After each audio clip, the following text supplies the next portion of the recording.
கை token முறை சிறந்தது. தள்ளுவாடி வைக்கவே கூடாது. அதனால் நிறைய உயிர் சேதங்கள் காவல்துறைக்கு ஏற்படும், மாடு வளர்க்குறவங்களுக்கு ஏற்படும், நிறையா மாடுகள் உயிர் சேதம் ஏற்படும் அந்த இடத்துல. ஆலை வெறிச்சான், ஆணை கொம்பன், கட்டுக்கொம்பன், கத்தி கொம்பன் அப்படி சொல்லிட்டு நம்ம அரசாங்கத்து சார்பில் காலைக்கு 1000 ரூபா கொடுக்குறோம் அப்படின்னு சொல்லிட்டு அந்த பகிர்ந்தக்கூடிய அறிக்கையில் சொல்லியிருந்தாங்க. அது இன்னும் நடைமுறைக்கே வரலை. இப்போ மகளிருக்கு 1000 ரூபா கொடுக்குறதெல்லாம் வந்துருச்சு. இப்போ நான் அடித்து சொல்கிறேன், ஒருவேளை இந்த 1000 ரூபா கொடுக்கக்கூடிய நடைமுறை வந்துட்டா. நியூஸ் டைம் நேயர்களுக்கு அன்பு கலந்த வணக்கங்கள். பட்டிமன்ற பேச்சாளர் மற்றும் தன்னம்பிக்கை பேச்சாளர் திரு ஹரி பாலகிருஷ்ணன் அவங்க தான் நம்ம கூட இருக்காங்க. இன்றைய காலகட்டத்தில் தமிழ் எந்த அளவு முக்கியம், தமிழ் பேச்சு எந்த அளவு முக்கியம் அப்படிங்கிற பற்றிலாம் நம்ம கூட பேச போகிறாங்க. வாங்க அவங்கள சந்திக்கலாம். வணக்கம் சகோதரர். வணக்கம் பிரதர். வணக்கம். ரொம்ப சந்தோஷம், ரொம்ப மகிழ்ச்சி. டிவி, ஃபேஸ்புக் இதில் தான் உங்களை அடிக்கடி பார்த்துட்ருக்கோம். நேராக பார்க்குறதுல ரொம்ப சந்தோஷம். தமிழ் பேச்சு அப்படிங்கிறது இன்னைக்கு மக்கள்கிட்ட ஒரு அரிதான ஒரு இதாக பார்க்க ஆரம்பிச்சிட்டாங்க. இவர் பாரியா தமிழே பேசுகிறாரு அப்படிங்கிற மாதிரி வந்துருச்சு. ஒரு காலகட்டத்தில் நம்ம பட்டிமன்றத்தில் பார்ப்போம், அதே போல் இலக்கிய சொற்பொழிவுகள்லாம் கேட்டிருந்தோம். இன்றைக்கி அந்த மாதிரி மேடைகளில் ஒரு யங் முகம் தெரிகிறது, அதாவது யங்குன்னு கூட சொல்லக்கூடாது, ஒரு இளம் வயது நபர் பார்க்குறத ரொம்ப சந்தோஷமாக இருக்கும். ஏன்னா அந்த மாதிரி பேச்சுகளுக்கு எல்லாமே வயது முதிர்ந்தவங்க தான் பேசுவாங்க அப்படிங்கிற மாதிரி நம்ம மைண்ட் செட் பண்ணிட்டோம். புதுக்கோட்டையிலேருந்து வந்திருக்கீங்க, குறிப்பாக பொன்னமராவதி. ஸோ நம்ம ஊர், அந்த ஊருக்குன்னே ஒரு சில ஸ்பெஷல்லாம் இருக்கும். அந்த மண் வாசத்தோடே நீங்கள் நிறைய மேடைகளில் பேசிகிட்டு இருக்கீங்க. எப்படி இருக்குது இந்த பயணம்? எவ்வளோ நாளாக ஆகுது ஆரம்பிச்சு? நியூஸ் டைம் தொலைக்காட்சி நண்பர்களுக்கு என்னுடைய வணக்கம். நான் இந்த பள்ளி நாட்கள்லேருந்து பேச்சு போட்டிகள்லாம் போவேன் இல்லையா, அதிலலாம் தொடங்கி நம்முடைய பேச்சு பயணம் தொடங்குச்சு. 8வது படிக்கும்போது, கரெக்டாக நான் 8th ஸ்டாண்டர்ட் படிக்கும்போது புதுக்கோட்டையில் கேப்டன் டிவி சார்பாக ஒரு அசத்தல் அரங்கம் அப்படின்னு சொல்லிட்டு ரமேஷ் கண்ணா சார் நடுவர், அவர் இந்த அரட்டை அரங்கம் மாதிரி நடத்துவாங்க. அதில் தான் ஃபஸ்ட்டு நான் மீடியாவில் வந்தேன். இன்றைக்கி நான் பேச்சாளராக ஒரு தெரிந்த முகமாக பல பேர் தெரிகிறதுக்கு காரணம், ஒரு காலத்தில் இந்த பேச்சரங்க நிகழ்ச்சிகள் மிக முக்கியமான காரணமாக இருந்துச்சு. அந்த பேச்சரங்க நிகழ்ச்சிகளில் ஆயிரக்கணக்கான பேர் வருவாங்க, பங்கேற்பாங்க. அதுலேருந்து வெறும் 18-15 பேரை செலக்ட் பண்ணுவாங்க. அந்த 18-15 பேரில் நான் செலக்ட் ஆகி டிவியில் வரும்போது அது எனக்கு உண்மையிலே மகிழ்ச்சிகரமாக இருந்தது. நான் ஃபஸ்ட்டு கேப்டன் டிவியில் பேசியிருக்கேன். அப்போ மொபைலில் இன்றைக்கி நீங்கள் பேசுகிறீங்க அப்படின்னு சொல்லிட்டு அந்த டைரக்ஷன் டீம்லேருந்து போடுவாங்க. உங்களுடைய எங்கள் வீட்டில் பொதிகை டிவி மட்டும்தான் இருக்கும். அப்போ சன் டைரக்ட்லாம் வந்துருச்சு. எங்கள் வீடு ஒரு தோப்பு வீடுனா ஊருக்கும் எங்கள் வீட்டுக்கும் கிட்டத்தட்ட ஒரு 2 கிலோமீட்டர் டிஃப்ரென்ஸ். இந்த 2 கிலோமீட்டர் இடையில பூரா ஃபாரஸ்ட், சுற்றி ஃபாரஸ்ட்டுக்கு நடுவில் எங்கள் வீடு இருக்கும். அப்படிப்பட்ட அமைப்பில் இருக்கும்போது அதுக்கான வசதிகள், கேபிள் வசதியோ சன் டைரக்ட் வசதியோ அதெல்லாம் கிடையாது. அப்போ நாங்கள் என்ன பண்ணோம்னா, மெசேஜ் எழுதுனா நானும் எங்கள் அப்பாவும் எங்கள் தோப்பில் தண்ணி பாய்ச்சிட்டு இருந்தோம். அப்போ அங்கேருந்து என்ன பண்ணோம், எப்போ அது மாதிரி மெசேஜ் இருந்துருக்குன்னொடனே பக்கத்து ஊரில் இந்த சன் டைரக்ட் இருக்க வீடு இருந்துச்சு. உடனே அவர் எங்கள் வாத்தியார் ஒருத்தர், அவர் ஊருக்கு போய் வீட்டில் போனால் அந்த வீட்டில் கரண்ட் இல்லை. அப்புறம் மறுபடியும் ரிவர்ஸில் இந்த பக்கம் ஒரு ஆள் வீட்டுக்கு போவோம் அப்படின்னு சொல்லி இந்த பக்கம் வந்தால் ஒரு கோயிலில் அர்ச்சனை செய்யக்கூடிய ஒருத்தர் வீட்டுக்கு வந்தால் அந்த ஷோவே முடிஞ்சிருச்சு. அப்போ நான் பார்க்கல. முதல்ல நான் டிவியில் வரக்கூடிய இதை பார்க்க முடியலை, உலகம் பூரா வருது அப்படின்னு சொல்லிட்டு. அந்த நிகழ்ச்சி எப்போ பார்த்தேன்னா, சாயங்காலம் எங்கள் மாமா சிங்கப்பூரில் வேலைக்கு போனவர் அதை ஃபோனில் அப்போ இருக்கக்கூடிய கேமரா ஃபோனில் டிவியிலேருந்து ரெக்கார்ட் பண்ணி வச்சிருந்து சாயங்காலம் பேசும்போது அந்த பக்கத்து ஃபோன்லேருந்து அதை போட்டு காமிச்சார். நான் பேசுனதையே டிவியில் பார்க்க முடியாது, சிங்கப்பூர்லேருந்து தான் நான் ஆடியோ மட்டும் தான் கேட்டேன். அந்த நிலைமையோ என்னவோ தெரியல, இன்ன வரைக்கும் எங்கள் வீட்டில் இருந்து நான் பேசுனதை ஒரு நாள் கூட பார்த்ததே கிடையாது. அப்படி ஒரு நிலைமை. ஏன்னா அந்த டெலிகாஸ்ட் ஆகிற அன்னைக்கு ஏதாவது வேலை இருக்கும். இப்போ பொங்கல் அன்னைக்கு பேசி சன் டிவியில் ஒளிபரப்பாச்சு, என்னால் பார்க்க முடியல. ஊரில் பொங்கல் திருவிழான்னு நம்மளை அழைப்பாளராக கூப்பிட்டுருக்காங்க, அங்கே போகணும், அந்த வேலையை பார்க்கணும், ஊர் வேலையை பார்க்கணும் அப்படின்னு போயிட்டோம். இப்போ வரைக்கும் அது தொடர்ந்துக்கிட்டே இருக்குது. நான் பேசுனதை ஒரே ஒரு தடவை கொரோனா அப்போ வீட்டில் எல்லாரும் இருந்ததுனால கொரோனா அப்போ கேட்டோம், கொரோனாவில் ஆன்லைனில் கேட்டோம், அது ஆதித்யா டிவியில் பேசும்போது. அதனால பேச்சு பயணம் அங்கேருந்து தொடங்கி இப்போ வரைக்கும் நல்லா பயணிச்சுட்டு இருக்கோம். எப்படி ப்ரோ, இப்போ ஒரு பேச்சாளருக்கு நிறைய விஷயங்கள் ப்ரிப்பேர் பண்ணணும், நிறைய வாசிப்பு பழக்கம் இருக்கணும், அதுக்கெல்லாம் எப்படி உங்களை தயார்படுத்திப்பீங்க? வாசிப்பு பழக்கம் அப்படிங்கிறது பேச்சு போட்டிகளுக்கு போகிறோம் இல்லையா, நான் ஸ்கூல் டைம்லேருந்து போகும்போது ஒவ்வொரு போட்டிகளுக்கும் தயார் பண்ணும்போது என்னுடைய அக்கா தயார் பண்ணி கொடுப்பாங்க. எங்கள் அக்காவில் அடுத்து 12th போகும்போது அவங்களால இதுலேயும் அதுலேயும் கான்சன்ட்ரேட் பண்ண முடியல, நாளை எழுதி கொடுக்க முடியாது அப்படின்னு சொல்லிட்டு ஒரு தம்பிகளுக்குள்ள ஒரு இது வரும் இல்லையா, தம்பி அக்கா தங்கச்சியில் ஒரு சண்டை வரும் இல்லையா, அது மாதிரி எழுதி கொடுக்க முடியாதுன்ட்டாங்க. நீ என்ன எழுதி கொடுக்குறது, நானே எழுதி பேசிக்கிறேன் அப்படின்னு சொல்லிட்டு அப்படி நான் இது பண்ணி, அப்போ ஆசிரியர்கள் எனக்கு டீச்சர்ஸ்லாம் வந்து இப்படி பண்ணலாம் அப்படி பண்ணலாம் சப்போர்ட் பண்ணாங்க. நான் பார்த்து வியந்த பேச்சாளர்கள்னு ஒரு சில பேர் இருப்பாங்க இல்லையா, அவங்க பேசின கண்டென்ட் அவங்க மாதிரியே எடுத்து நான் பேசுறது. என்னுடைய சார் இருக்கார், என்னை உருவாக்குன ஆசிரியர்களில் மிக முக்கியமான ஒருத்தர், பிரின்ஸ்ன்னு சொல்லிட்டு அவங்க சாரோட பேர். அவர் வந்து பேசக்கூடிய பேச்சு வந்து நல்லாயிருக்கும். இந்த புத்தகத்தை படி இதில் இருக்குது அது மாதிரி வந்து எடுத்துக்கிட்டு அப்படி படிக்கும்போது நம்ம படித்த ஒரு விஷயத்த உணர்ந்து மேடையில் பேசி அதுக்கு ஒரு கிளாப்ஸ் வரும் பார்த்தீங்களா, அது வந்து ஒரு போதை மாதிரி ஒரு சுகம். அந்த சுகத்தை வந்து தேடிக்கிட்டே அந்த சுகத்தை தேடி தேடி அப்போ இந்த ஒரு விஷயத்தை படித்தா இப்படி டெலிவர் பண்ணும்போது அதுக்கான ரெஸ்பான்ஸ் வருது அப்படின்னு சொல்லிட்டு அது அப்படியே படிப்பு வந்து அப்படியே இதுவாச்சு. அப்புறம் ஒரு சில காலகட்டம் ஓடுனதுக்கப்புறம் ஒரு சில மேடையில் நின்னாகணும்னா அது சம்பந்தமான வாசிப்பு இருக்கணும் அப்படிங்கிறத சொல்லி கொடுத்தாங்க. அப்போ எந்த தரமான மேடைக்கு போகிறீங்களோ அந்த மேடையில் வந்து அது சம்பந்தமான கருத்துக்கள் தெரிஞ்சிருக்கணும். இப்போது தேசிய நெல் திருவிழா நடக்குது நம்ம திருத்துறைப்பூண்டியில். நெல் ஜெயராமன் ஐயா அவருடைய இதில் நடந்தது. அவர் இறந்ததுக்கப்புறம் தொடர்ந்து நடந்துட்டு இருக்குது. அது 2 நாள் நிகழ்வாக நடக்கும். தமிழ்நாட்டில் இருக்கக்கூடிய பல லட்சக்கணக்கான விவசாயிகள் ஒரு இடத்துல கூடுவாங்க. அந்த 2 நாள் நிகழ்ச்சியுமே காலையிலேருந்து சாயங்காலம் வரைக்கும் முழுவதுமாக நான் தான் தொகுத்து கொடுப்பேன். அப்போ நான் விவசாய குடும்பம் தான், ஆனால் விவசாயம் சார்ந்து விவசாயிகள்லாம் இப்போ என்னென்ன பண்ணிட்டு இருக்காங்கன்ற வரைக்கும் ஒரு வாசிப்பு வேணும். புத்தக வெளியீட்டு விழா வந்து நிறைய நிகழ்வுகள் நான் வந்து தொகுத்து கொடுத்துருக்கேன். தலைமைச் செயலராக இருக்கக்கூடிய இறையன்பு சார்லேருந்து தலைமை நீதிபதியாக இருக்கவங்க நிறைய பேர் வந்து சிறப்பு விருந்தினராக இருப்பாங்க. அப்போ அவங்க மத்தியில் பேசும்போது அது சொல்லக்கூடிய தகவல் சரியாக இருக்கணும், அது சம்மந்தமாக தெரிஞ்சிருக்கணும் அப்படிங்கிறதுல நான் தெளிவாக இருப்பேன். அதனால் என்னென்ன படிக்கணும் அப்படிங்கிறத எனக்கு அந்த நம்ம வந்து மொபைல் ஃபோனில் இருக்குது, புத்தகங்கள் இருக்குது. நான் படிக்கிறனோ படிக்கலையோ, ஜோ மல்லூரி சொல்லுவார், படிக்கிறியோ படிக்கலையோ ஒரு புத்தகத்தை வந்து நீ எங்கேயாவது பார்த்து ஆசைப்பட்டு நான் வாங்கி வச்சுக்க அப்படின்னு சொல்லிட்டு அதை வந்து நான் கண்டிப்பாக ஃபாலோ பண்ணுவேன். புத்தக திருவிழாவுக்கு போனால் குறைஞ்சது 2000 ரூபா 3000 ரூபாய்க்காவது எந்த புத்தக திருவிழாவுக்கு ஒரு நாள் எடுத்து என்னைக்காவது ஒரு நாள் யூஸ் ஆகும் அப்படின்னு சொல்லிட்டு போகிறது. ஆன்லைனில் பார்ப்பேன், இந்த புத்தகம் நல்லா இருக்குதே வாங்கி போடுவேன்.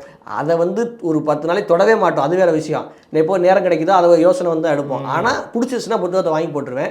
காசு கொடுத்து வாங்கிட்டோமேன்றதுக்காக படிப்போம்ல, அதனால. அதே மாதிரி தினசரி செய்தித்தாள் நான் வாசிக்கிற ஒரு பழக்கம் இருக்கு. அதனால அதுலேருந்து வரக்கூடிய அந்த வாசிப்பு பழக்கமே வந்து தொடர்ந்துட்டு இருக்குது. அதனால நம்ம மேடைகள் அடுத்தடுத்த கட்டத்துக்கு போகிறதுக்கு அது மிகப்பெரிய உதவியாக இருக்குது. சிறப்பு. இதெல்லாம் தாண்டி இன்னைக்கு இந்த பொது வாழ்க்கையிலையும் நிறையா நீங்கள் ஈடுபட்டு இருக்கீங்க. குறிப்பாக சொன்னால் ஜல்லிக்கட்டு அப்படிங்கிற விஷயம் வந்து உங்களுக்கு ரொம்ப பிடிச்ச விஷயம். மாடு வளர்க்குறீங்க, ஜல்லிக்கட்டு போட்டிகள் எல்லாம் கூட இடையில நீங்கள் அந்த வர்ணனையெல்லாம் செஞ்சுருக்கீங்க. அந்த அனுபவம் எப்படி இருக்குது? ஜல்லிக்கட்டை பற்றி இப்போ எப்படி போயிட்டுருக்கு ஜல்லிக்கட்டெல்லாம்? கலைஞர் டிவியிலேருந்து என்னை வந்து ஷூட்டிங் பண்ண வந்தாங்க. என்னை ஷூட் பண்ணி இந்த பேச்சு திருவிழாக்காக இறுதி சுற்று போட்டியாளர் அப்படின்னு சொல்லிட்டு இந்த ப்ரொமோ போடுவாங்க இல்லையா, அப்போ என் ஃபேமிலி என் வீடு எல்லாத்தையும் எடுத்தாங்க. அப்போ நான் வளர்த்த காளையும் ஷூட் பண்ணி அந்த டிவியில் போட்டாங்க. அப்படி ஜல்லிக்கட்டு காளை மேலே இருக்கக்கூடிய எங்கள் பரம்பரையாகவே நாங்கள் ஜல்லிக்கட்டு காளைகள் வளர்க்கக்கூடிய எங்கள் விவசாய குடும்பம் தானே வளர்க்கக்கூடியவங்க. தமிழ்நாடு முழுக்க நிறைய ஜல்லிக்கட்டு நான் சொன்னோன்னா எனக்கும் ஒரு சந்தோஷம் வருது. ஜல்லிக்கட்டு வளர்க்கக்கூடிய காலை நீங்களும் ஜல்லிக்கட்டு காலை வளர்க்குறீங்க, இது பெருமை தானேங்க. இப்போ ஒரு நாய் வளர்த்துடலாம், ஒரு பூனை வளர்த்துடலாம், கிளி வளர்த்துடலாம், ஆட்டுக்குட்டி கூட இப்போலாம் வீட்டில் வச்சு வளர்த்துடலாம். ஆனால் ஒரு ஜல்லிக்கட்டு காலையை அவ்வளோ சீக்கிரம் வந்து எளிதில் வளர்த்துட முடியாது. நிறைய பேர் வீரம்னா நினைக்கிறாங்க, அங்கே ஜல்லிக்கட்டு காலையை போய் கட்டி தழுவி வளர்க்குறது தான் வீரம் அப்படின்னு நினைக்கிறாங்க. அது வீரம் தான், உண்மைக்குமே நல்ல வீரம் தான். ஆனால் ஒரு நாளில் 10 செகண்ட் அந்த மாட்டோட இருக்கக்கூடியவனை வீரனா பார்க்குறவங்க வருஷம் பூரா அந்த மாட்டை பார்க்குறவங்க. நிறைய பேர் ஜல்லிக்கட்டு மாடு தானே சொன்னால் அது கேட்டுக்கும், வளர்க்குறவங்க சொன்னால் கேட்டுக்கும் அப்படிம்பாங்க. அப்படி கிடையாது. ஜல்லிக்கட்டு காலையுடைய அந்த மூர்க்க குணம் இருக்குல்ல, மனுஷன் ஒரு நேரம் சொன்னாப்புல இருக்க முடியுமா சார்? என்கிட்ட ஒரு வேளை நீங்கள் சொன்னீங்கன்னா நான் என்ன மூடில் இருக்கணும் அப்படி தான் ரிப்ளை பண்ணுவேன். நான் கோளாறாக இருந்தேன்னா கோளாறில் ரிப்ளை பண்ணுவேன். அதே மாதிரி ஜல்லிக்கட்டு என்னன்னா அது வந்து எப்போ எந்த மூடில் இருக்குன்னே சொல்ல முடியாது மாடு. அதே மாதிரி அதெல்லாம் ஜல்லிக்கட்டு காடுக்கெல்லாம் லவ் மூடு ஸ்டார்ட் ஆயிடுச்சுன்னா நான் மனுஷனாவே மதிக்காது, யாரு போனாலும் குற்றம் வந்துடும்.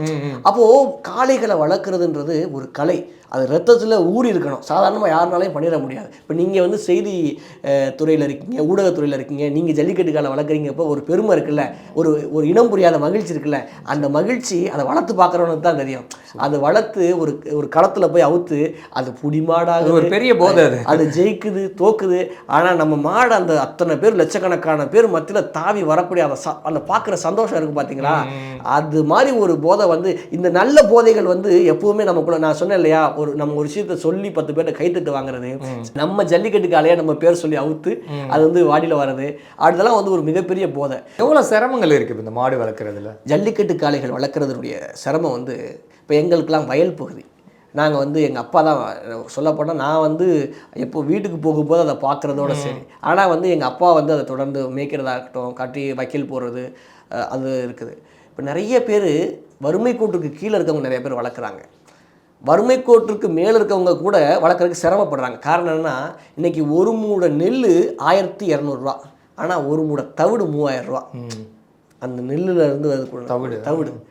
அப்போ அந்த தவிடு வந்து ரேட்டு கூடி, ஒரு மாட்டுக்கு ஒரு மூடை தவிடு இருந்துச்சுன்னா 10 நாள் கூட ஒரு மாட்டுக்கு வந்து வராது, வளர்க்கும் போது. அப்போ வந்து ஒரு மாதத்துக்கு 9000 ரூபா வந்து வெறும் இந்த தவிடு தீவனத்துக்கே செலவாகுது. சர்வசாதாரணமாக, நான் கம்மியாக சொல்கிறேன், சர்வசாதாரணமாக செலவாகுது. எனக்கு தெரிஞ்ச திருச்சியில் எங்கள் அண்ணன் ஒருத்தர் வந்து தமிழ்நாட்டிலே அதிக ஜல்லிக்கட்டு காளைகள் வளர்க்குறாரு, 50 மாடு வளர்க்குறாரு. வருஷத்துக்கு பல கோடிகள் ஜல்லிக்கட்டுக்காக அளிக்கிறார் அவர்.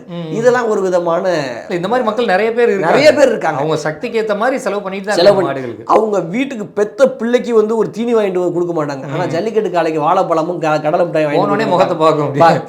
சார் அந்த மாதிரி என்ன தான் விருப்பத்தோடு வளர்த்தாலும் கூட அதில் இருக்கக்கூடிய சிரமங்கள் ரொம்ப பெரிய சிரமங்கள். இப்போ வந்து ஆன்லைன் டோக்கன்னு சொல்லிட்டு, இது வந்து நிறைய பேர் பார்க்குறவங்களுக்கு வந்து நம்ம நிறைய பேர் புரியாமல் இருக்கும், என்ன ஆன்லைன் டோக்கன்றான் அப்படின்னு சொல்லிட்டு. ஆன்லைனில் டோக்கன் வைக்கிறது வந்து எல்லாரும் அப்ளை பண்ணுவாங்க. மாடு வளர்க்குற பல பேர்கிட்ட ஃபோனே கிடையாது. அப்போ அவங்க எப்படி அப்ளை பண்ணுவாங்கன்ற ஒரு பெரிய சிக்கல் இருக்குது. அதை தாண்டி இது வந்து பாரம்பரிய முறையில், இப்போ எங்கள் வீட்டுக்கு வந்து ஒரு 10 டோக்கன் கொடுத்தா எனக்கு தெரிஞ்ச 10 பேருக்கு பார்க்க வச்சு நீங்கள் வந்துடுங்க அப்படின்னு அவங்க வீட்டுக்கு அழைச்சி நாங்கள் என்ன பண்ணுவோம், அந்த மாட்டுக்கு மரியாதை, அந்த மாடு கூட வந்த பசங்களுக்கு மரியாதை, துண்டு போட்டு மாலை போட்டு அந்த மாடுக்கு ஓட்டு வந்ததுக்கு அதுக்கு ஒரு பணம் வச்சு கொடுத்து வீட்டில் கறி சாப்பாடு செஞ்சு போட்டு, இதெல்லாம் பாரம்பரியம் விருந்து வைக்கக்கூடிய முறை எங்கள் வீடுகளில் தொடர்ந்து நடந்துட்டு இருக்குது. ஆனால் இப்போ இந்த ஆன்லைன் டோக்கனில் எங்கள் ஊர் சாதாரண ஒரு குக்கிராமத்தில் நடக்கிற ஜல்லிக்கட்டுக்கு மதுரையிலிருந்தும் திருவண்ணாமலையில் இருந்து ஆள் வராங்க. உனக்கு ஆன்லைன்ல டோக்கன் போட்டேன் கிடைச்சிருச்சு. இன்னும் பல பேர் அரசு அதிகாரிகளை வந்து அவங்க சிபாரிசு பண்ணி அதில் வந்து இது பண்ணி அப்படி வரக்கூடிய நடைமுறை தொடர்ந்துட்டு இருக்கு. கை டோக்கன் முறைன்றது ரொம்ப சரியான முறை. அந்த ஆன்லைன் டோக்கனை ஒழிச்சு இந்த கை டோக்கன் முறையில் கொடுக்கணும். டோக்கனே இல்லாமலாம் சில காலத்துக்கு முன்னால் நல்லபடியாக தானே நடந்துட்டு இருந்தது. அது பிரதர், மாடு வளர்க்கக்கூடியவங்கள நான் சொல்கிறேன், ஜல்லிக்கட்டு பார்க்கக்கூடிய நம்ம நண்பர்கள் நிறைய பேர் ஜல்லிக்கட்டே நடத்துகிறாங்க. ஜல்லிக்கட்டு நடத்தக்கூடிய சிரமங்கள் எனக்கு தெரியும். ஒரு ஜல்லிக்கட்டு நடத்துறது அவ்வளோ சாதாரணமான விஷயம் இல்லை. 20-30 லட்ச ரூபா செலவாகும். அது செலவாகி எங்கே தெரியுமா பேர் கெட்டு போகும். அந்த மாட்டை வந்து சரியான முறையில் அடைக்க முடியலைன்னா ஒரு 700-800 மாடு ஒரு சிறந்த ஜல்லிக்கட்டுக்கு அடைச்சிடலாம். அதாவது ஒரு நாளைக்கு அவுத்தரலாம். அதில் இந்த டோக்கன் முறை இருக்குது பார்த்தீங்களா, 1லேருந்து 800 வரைக்கும் டோக்கன் இருக்குது அப்படின்னா அந்த டோக்கன் வரிசையை அவுக்கும்போது எந்த பிரச்சனையுமே வராது மாட்டுக்கு. போலீஸ் பின்னாடி இருந்து காவல்துறை நண்பர்கள் வந்து சொல்லிட்டே இருப்பாங்க, 1லேருந்து 50 வரைக்கும் டோக்கன் வாங்க, டோக்கன் வச்சிருக்கியா உள்ளே போ, டோக்கன் வச்சிருக்கியா உள்ளே போ அப்படி சொல்லுவாங்க. அடுத்து 50லேருந்து 100, 100லேருந்து 200 இப்படி வரிசையை அடைச்சிட்டே இருக்கலாம். இந்த டோக்கன் மட்டும் இல்லைன்னு வைங்களேன், யார் வேணா கொண்டு போகலாம் மாட்டை அப்படின்ற ஒரு சிக்கல் வந்துடும். அதுக்கு பேர் தள்ளுவாடின்னு பேர். அட்டியலில் போட்டுருவாங்க. அப்போ பெரும்பாலும் தள்ளுவாடி தான் போயிட்டு இருக்கு. தள்ளுவாடியில் போகக்கூடிய ஜல்லிக்கட்டுகள் நிறைய இருக்குது. உயிரிழப்புகள் நிறையா வரும். வலியவன் வாழ்வான். இப்போ நான்லாம் ஜல்லிக்கட்டு மாட்டை நானும் என் தம்பியும் கொண்டு போவோம் சின்ன பசங்களாக இருக்கும்போது. அப்போ வந்து அந்த காளை வந்து எங்கள் காளைகள் வந்து மூர்க்கமான காளையாக இருக்கும். 2 பேர் கண்ட்ரோல் பண்ணுறதே சிரமமாக இருக்கும். டோக்கன் முடியாது அத்தனை நம்பருக்கு இத்தனை மணிக்கு போனால் கரெக்டாக இருக்குன்னு கொண்டு போயிடுவோம். ஆனால் அந்த அட்டியலில் போடும்போது என்ன பண்ணுவோம், பழக்கப்படுத்தின மாடு இருக்கும் பார்த்தீங்களா, அதை டக்குன்னு கொண்டு வந்துடுவான். இன்ஃப்ளூயன்ஸ் ஆள் 10 பேர் பசங்க போய் தள்ளி விட்டு கொண்டு வந்துடுவான். நானும் என் தம்பியும் அடைக்க முடியாமல் எத்தனையோ பார்த்து வேடிக்கை பார்த்துருக்கோம். கை டோக்கன் முறை சிறந்தது. தள்ளுவாடி வந்து வைக்கவே கூடாது. அதனால் நிறைய உயிர் சேதங்கள் வந்து காவல்துறைக்கு ஏற்படும், மாடு வளர்க்குறவங்களுக்கு ஏற்படும், நிறையா மாடுகள் வந்து உயிர் சேதம் ஏற்படும். அந்த இடத்துல ஒரு மாடு வந்து முட்டிக்கிச்சு அப்படின்னா வந்து சிரமம். அதனால டோக்கன் முறை சிறந்தது. கை டோக்கன் முறையாக இருக்கணும். ஆன்லைன் டோக்கன் முறை வர்ற வரைக்கும் அந்த வந்து சீர்படுத்த வர வரைக்கும் ஆன்லைன் டோக்கனை தவிர்த்தரணும் அப்படிங்கிறது என்னுடைய தாழ்மையான. இந்த ஜல்லிக்கட்டு போராட்டத்துக்கு பிறகு வந்து பார்த்தீங்கன்னா ப்ரோ, நிறைய காளை மாடுகள் ஓரளவு சேவ் பண்ணிட்டோம். ஆனால் அந்த நாட்டு பசு மாடுகளை இப்போ இன்னும் அந்த அளவு பெருசாக வரல. எல்லார் வீட்லேயும் இந்த ஜெர்சி மாடு, ஹெச்எஃப் மாடு தான் இருக்கே ஒழிய, ஆனால் அந்த நாட்டு மாடுனா ஜல்லிக்கட்டு காளைகள் மட்டும்தான் இருக்குது. பசு மாடு அவ்வளோவா வளரலையே. அதுக்கு காரணம் என்னென்னாங்க, ஜெர்சி மாடு அப்படிங்கிறது பொருளாதாரம் மூலமாக வந்து இது பண்ணக்கூடியது. இப்போ இந்த பசுமாட்டுடைய சிக்கல் எங்கே வருதுன்னா, அந்த பசுமாடு 1 லிட்டரு தான் கறக்கும். அதிகபட்சம் 1.25 லிட்டரு 1.5 லிட்டரு கறக்கும். அதை தாண்டி கறக்காது. இப்போ எங்கள் ஊர்லலாம் வந்து என்ன பண்ணுவாங்கன்னா, மாட்டு பாலை வந்து வியாபாரத்துக்கு கொடுப்பேன், பண்ணைக்கு ஊற்றுவாங்க. அந்த பண்ணைக்கு ஊற்றக்கூடிய பால் வந்து 1.5 லிட்டரு ஊற்றுனா வந்து எவ்வளோ கிடைக்க போகுது ஒரு நாளைக்கு. ஆனால் அந்த ஜெர்சி மாடு வந்து ஒரு நாளைக்கு 10 லிட்டரு கிடைக்கும். 1 லிட்டரு எங்கே இருக்குது, 10 லிட்டரு எங்கே இருக்குது. பொருளாதாரமாக பார்க்க போனால் நம்ம வந்து நாட்டு மாட்டுடைய பால் ஆரோக்கியம் தான். ஆனால் பொருளாதாரமாக பார்க்க போகும்போது இந்த ஜெர்சி மாட்டோட பால் வந்து அதிகமாக இருக்குது. ஆனால் அதுலேயுமே கூட நம்ம அடுத்தடுத்துக்கு எங்கே வரணும் அப்படின்னா, இன்றைக்கி ஜெர்சி மாட்டோட பால் 1 லிட்ரு 30 ரூபா 35 ரூபா வரப்போகுது. ஆனால் நம்ம நாட்டு மாட்டோட பால் 100-100 விற்கிறாங்க சிட்டியில். அதனால வந்து இந்த பொருளாதாரத்துக்காக தான் ஜெர்சி மாட்டை வளர்க்குறாங்களே ஒழிய அது வச்சு சிரமம் தான். அதுக்கு தீனி அதிகமாக போடணும், வெயில் வந்தால் தாங்காது, அதுக்கு வந்து கூரை போடணும், அது வந்து தண்ணியில் வந்து குளிப்பாட்டிக்கிட்டே இருக்கணும், அதுக்கு வந்து பராமரிப்பு கூட தான். ஆனால் அந்த பொருளாதார காரணத்துக்காக ஜெர்சி மாட்டை வளர்க்குறாங்க. இப்போ நிறைய வர்ணனைகள்லாம் நீங்கள் பண்ணியிருக்கீங்க, அதாவது தொகுப்பாளராக இருந்திருக்கீங்க. ஒரு இலக்கிய விழாவில் போய் தொகுத்து வழங்குறதுங்கிறது அது ஒரு மாதிரியான விஷயங்கள், புத்தக வெளியீடு அது மாதிரி இருப்பீங்க. ஜல்லிக்கட்டுலையும் வர்ணனையாளராக இருந்திருக்கீங்க. அதோட அனுபவங்கள் எப்படி இருக்கும்? ஏன்னா அந்த இடத்துல போய் மக்களை காது கொடுத்து கேட்க வைக்கிறது ரொம்ப சிரமமாக இருக்கும். ஜல்லிக்கட்டில் வந்து ஒரு திருத்தம் என்னென்னா, நான் வர்ணனையாளராக இருந்தது கிடையாது. நான் வந்து மக்களை உத்வேகப்படுத்தக்கூடிய அந்த வீரர்களை வந்து ஒழுங்கு செய்யக்கூடிய பேச்சாளராக போயிருக்கேன். எல்லா வர்ணனையாளர்களும் எல்லா துறையிலையும் வர்ணனையாளர்களுக்கு என்ன அடுத்து யார் வரப்போகிறா, அடுத்து என்ன பண்ண போகிறாங்க, அந்த டாஸ்க் மட்டும்தான், அந்த செயல் மட்டும்தான். ஜல்லிக்கட்டை பொறுத்தளவில் வர்ணனையாளர் அப்படிங்கிறவங்க யார் அப்படின்னா ஜட்ஜாகவும் இருக்கணும், நீதிபதியாகவும் இருக்கணும். ஒரு மாடு வெற்றி அடைஞ்சிச்சா தோல்வி அடைஞ்சிச்சா அவங்க தான் பார்க்கணும். இப்போது அது வந்து ஒரு மிகப்பெரிய கத்தி மேலே நிற்கிற பணி. அந்த பணி என்னுடைய நண்பர்கள் நிறைய பேர், செங்குட்டுவன் ஐயா தெரியும் உங்களுக்கு, அவர் எனக்கு மிகச்சிறந்த நண்பர். அது மாதிரி நிறைய பேர் நண்பர்கள் வர்ணனையாளராக இருக்காங்க. இவங்களுக்கெல்லாம் என்ன பெரிய டாஸ்காக இருக்கும்னா, அந்த ஜல்லிக்கட்டு முடிச்சுட்டு கீழே வரும்போது ஃபோன் அடிக்க ஆரம்பிக்கும். இரவு முழுக்க வந்து பேசிக்கிட்டே இருப்பார். எப்படி என் மாட்டை நீ வந்து அப்படி சொல்ல போச்சு, ஏன் பிடிகாரன் இல்லைன்னு எப்படி சொல்ல போச்சு அப்படின்னு சொல்லிட்டு நிறைய பேர். அது இருக்கத்தானே செய்யும். நம்ம வளர்த்த மாடு வந்து அதுக்கு வந்து அது வந்து பெரிய ரிஸ்க்கான டாஸ்க்கு. நான் அது போக மாட்டேன். நான் என்ன சொல்லுவேன், நான் மேடைக்கு போவேன், மேடைக்கு போனோடனே வீரர்களை உற்சாகப்படுத்துகிற மாதிரி பேசுறது, அவங்க அங்கே இருக்கக்கூடிய இளைஞர் கூட்டத்தை வந்து உற்சாகப்படுத்துகிற மாதிரி பேசுறது. ஜல்லிக்கட்டை அந்த பேட்ச் மாற்றுவாங்க, ஒரு டீம் வந்து அடுத்த இடத்துக்கு போவாங்க, அடுத்த டீம் உள்ளே வருவாங்க.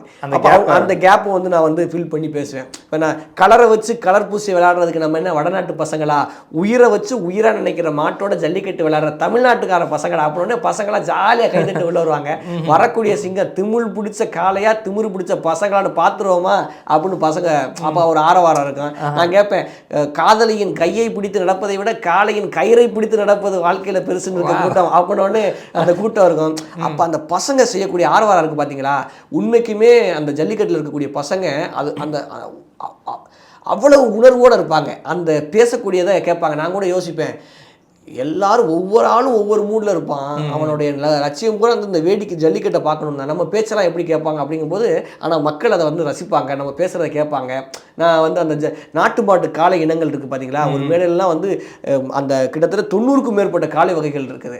அந்த 90க்கும் மேற்பட்ட காளை வகை வரிசை அடித்தேன், எல்லாம் அரண்டு இவ்வளவு இன காளைகள் நமக்கு இருக்குதா அப்படின்னு சொல்லிட்டு. ஆலை வெறிச்சான், ஆணை கொம்பன், கட்டுக்கொம்பன், கத்தி கொம்பன் அப்படி சொல்லிட்டு 90க்கும் மேற்பட்ட வகைகளில் காளைகள் இருக்கும்.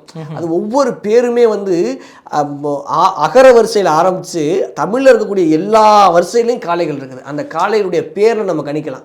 இப்போ வந்து சுருள்வாளன் அப்படின்னு இருக்கும், சுருள்வாளன் வாழை சுருட்டி இருக்கக்கூடிய காளைகள் இருக்கும். அதே மாதிரி அதில் இருக்கக்கூடிய மச்சம், அந்த காளை மச்சம் இருக்கு இல்லையா, அதை பொறுத்து வகைகள் வரும். இப்படி நிறைய வகைகள் இருக்குது. ஜல்லிக்கட்டு காளைகள் இவ்வளவு இனங்கள் இருந்திருக்குது. நம்மள்ட்ட இன்றைக்கி கையில் இருக்கிறது ரொம்ப சொற்பமான காளைகள் தான். இன்றைக்கி நிறைய இடங்களில் வந்து நாட்டு மாடுகள் வந்து அவிழ்க்கப்படுது. பெரும்பாலான இடங்களில் எல்லாமே தவிர்க்கப்படுது. ஜெர்சி மாடு அவுக்கிறதெல்லாம் தவிர்த்துட்டாங்க, பெரும்பாலான இடத்துல தவிர்த்துட்டாங்க. அது பாராட்டக்கூடிய ஒரு விஷயம். நாட்டு மாடு இடங்கள் அடுத்தடுத்து கொண்டு போகிறதுக்கு ரொம்பவே முக்கியமான ஒரு விஷயம். ஒரு இடத்துல வந்து ஒரு ஜல்லிக்கட்டு காளைக்காக நான் செலவு பண்ணுறேன்னா அதை பெத்த புள்ள மாதிரின்ற ஒரு மகிழ்ச்சி இருக்கணும். ஆனால் நிறைய குடும்பங்களில் நம்ம ஊரில் நம்ம சாப்பிட்றதுக்கே வழி இல்லை, இதில் மாட்டை வேற வளர்க்குறேன்னு சொல்லிட்டு பெண்கள் திட்டக்கூடிய நிலைமை இருக்குது. நம்ம அரசாங்கத்து சார்பில் வந்து காளைக்கு 1000 ரூபாய் கொடுக்குறோம் அப்படின்னு சொல்லிட்டு அந்த பரிந்துரைக்கூடிய அறிக்கையில் சொல்லியிருந்தாங்க. அது இன்னும் நடைமுறைக்கே வரல. இப்போ மகளிருக்கு 1000 ரூபா கொடுக்குறதெல்லாம் வந்துருச்சு. இப்போ நான் வந்து அடித்து சொல்கிறேன், ஒருவேளை இந்த 1000 ரூபா கொடுக்கக்கூடிய நடைமுறை வந்துட்டா அந்த ஊரில் அந்த அரசியல்வாதியை கொண்டாடக்கூடிய மக்களாக வந்து மாறிடுவாங்க ஜல்லிக்கட்டு காளைகளுக்கு. ஏன்னா காளைகளுக்கு அப்படிங்கிறது வந்து அதில் ஒரு சட்ட சிக்கலும் இருக்குது. ஏன்னா எத்தனை காளைக்கு வந்து ஒரு வீட்டில் 10 காளை நிற்கலாம், ஒரு 5 காளை நிற்கலாம். அப்போ வந்து எல்லாத்துக்கும் இப்போ மனுஷங்களுக்கு ஆதார் போடுற மாதிரி ஒவ்வொரு காளைக்கும் வந்து அது மாதிரி கொண்டு வந்து அதை முறைப்படுத்தி, சரியான முறைப்படுத்தி அதுக்கான முறைகள் ஏற்படுத்தி இந்த 1000 ரூபாயை கொடுத்தாங்க அப்படின்னா நிச்சயமாக ஏழை விவசாயிகளும் அந்த ஜல்லிக்கட்டு காளை வளர்க்கக்கூடிய ஆர்வலர்களுக்கும் அது மிகப்பெரிய உந்துதலாக இருக்கும். நிறைய பேர் வந்து தொழிலதிபர்கள் ஜல்லிக்கட்டு காளைகள் வளர்க்குறாங்க, நிறைய பொருளாதாரத்தில் இருக்கவங்க வளர்க்குறாங்க. அவங்கள வந்து கேட்க போகிறது 1000 ரூபாய்க்கு பெருசாக வந்து இயங்க போகிறது இல்லை. ஆனால் இல்லாதவன் வளர்க்குறான்ல, அவன் மாடு சிறந்த மாடு இருக்குல்ல, அது வக்கீல் கூட போட முடியாத ஒரு நிலைமையில் இருக்கான்ல, அவனுக்கு அந்த 1000 ரூபாய் எவ்வளோ முக்கியமான இருக்கும். இப்போ நானும் நிறையா ஜல்லிக்கட்டில் பார்க்குறேன், பெரிய பெரிய தொழிலதிபர்களுடைய காளைகள், பெரிய லட்சாதிபதிகளுடைய காளைகள்லாம் வந்து ஏசியில் வளர்க்க, எனக்கு தெரியும் ஏசியில் வளர்க்குற மாடெல்லாம் இருக்குது. அப்போ வந்து அவங்களுடைய மாட்டை காட்டிலையும் ஒரு சாதாரண ஏழை விவசாயி ஓட்டு அந்த மாடு சூப்பராக விளையாடும். ஆமாம். அந்த விளையாண்டு புடிகோட்டுக்கிட்ட போகும்போது கையை காட்டுவா நின்றோம் பக்கத்திலே. உள்ள ஒருத்தனையும் தொட விடாத காலை அந்த புடிகோட்டுக்கிட்ட போகும்போது அப்போ வந்து நம்ம தொகுப்பாளர் கூட சொல்லுவார், பெத்த பிள்ளையா நினச்சி வளர்க்குறோன்னு நிறுத்தாங்க சொல்லுவோம் அப்படின்னு. அப்போ அந்த மாட்டை பிடிக்கும். அவங்கெல்லாம் வந்து ரொம்ப சிரமப்பட்டு வளர்க்குறவங்க. அந்த எனக்கு தெரிஞ்ச காளைகள் நிறைய காளைகள் அந்த மாதிரி நல்ல காளைகளே அடுத்தடுத்த வாடிகளில் வந்து தோற்று கொண்டு இருக்கக்கூடிய ஒரு நிலைமை இருந்துச்சு. என்ன காரணம்னா சரியான தீவனம் வைக்க முடியல. என்னப்பா பண்ணுறது, நல்ல காலம் தான், அதுக்காக நம்ம என்ன சொத்தளிச்சா அதை பாதுகாக்க முடியும் அப்படின்ற ஒரு இடத்துக்கு வந்து மனசு வராது. எப்படி வீட்டில் இருக்கக்கூடிய ஒரு பிள்ளைய வந்து விற்றுருவாங்களா, ஆனால் வைக்க முடியாதுல்ல. அது மாதிரியான இந்த சட்டம் வந்து மக்களுக்கு சேர்ந்து மக்களுடைய உணர்வுகளுக்கும் மதிப்பு கொடுக்குற விதமாக அந்த 1000 ரூபாய் நிச்சயமாக கொடுக்கணும் அப்படின்னு தான் நான் கேட்குறேன். ரொம்ப மகிழ்ச்சி சகோதரர். நிறைய விஷயங்கள் பகிர்ந்துக்கிட்டீங்க. உங்களுடைய வாழ்க்கை பயணங்கள் மட்டும் இல்லாமல் பேச்சு இலக்கியம் சார்ந்து குறிப்பாக ஜல்லிக்கட்டை பற்றியெல்லாம் நிறைய விஷயங்கள் பகிர்ந்துக்கிட்டீங்க. இந்த நிகழ்ச்சியில் கலந்து கொண்ட மிக்க நன்றி. நன்றி, மகிழ்ச்சி.